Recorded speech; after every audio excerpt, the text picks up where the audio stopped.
Good morning, class 12th. Yesterday only you had your first class. Today we have second class of economics.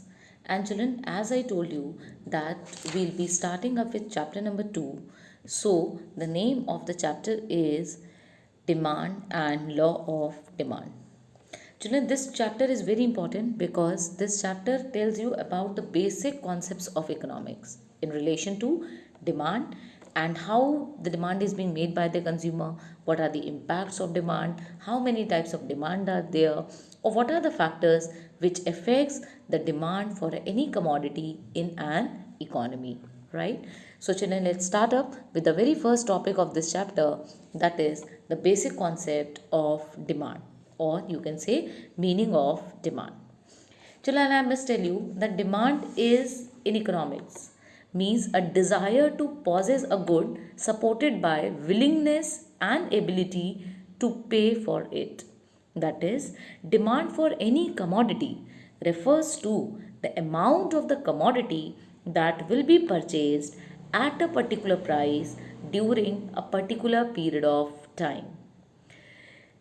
Children, if you have a desire to buy a certain commodity, say tractor, but you do not have any adequate means to pay for it, it will be simply your wish or a desire or a want, but it cannot be considered as demand because, as I told you, the demand for any commodity refers to the amount of that commodity which will be purchased at a particular price during a particular period of time. That is, willingness, desire can be converted into demand when a consumer has an ability to pay for that good. That is, demand has got two important concepts, or I should say that while studying the definition of demand or meaning of demand, we should need to keep 2-3 points in our mind. The very first is that the demand for the commodity in economics is not the same thing as a desire for it. It refers to both the desire to purchase and ability to pay for a commodity. It is only when desire is backed by the willingness and power to pay that gives rise to demand. In other words, I should say that demand is an effective desire.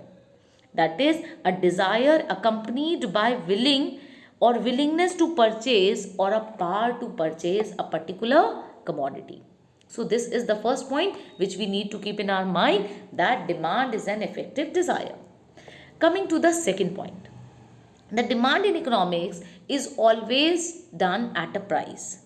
It makes no sense if it is not related to the price. For example, you may be willing, or you may be desiring, or you may be wanting or willing to purchase a shirt if it is available for rupees 500, but you may not buy the same shirt if it is available to you at rupees 800. Moreover, different quantities of the commodity will be demanded at different prices. Therefore, demand is always expressed in relation to a particular price. For a given price, demand tells us a specific quantity that consumer will actually purchase.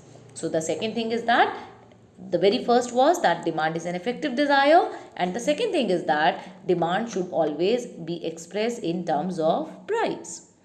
The third and the important thing which you need to keep in your mind while studying the definition of demand is that it should be expressed with reference to a particular time period. For example, demand for a car will be quite different if the period in the question is 1 day, 1 week, or 1 year. Demand is a flow concept. You must have studied about this concept in class 11. That in economics we find two types of concepts, stock concept and flow concept. Stock concepts are those which are expressed at a particular point of time, and flow concepts are those which are expressed at a particular period of time. Children, as you know now that the demand is expressed over a specific period of time, so we should say that demand is a flow concept.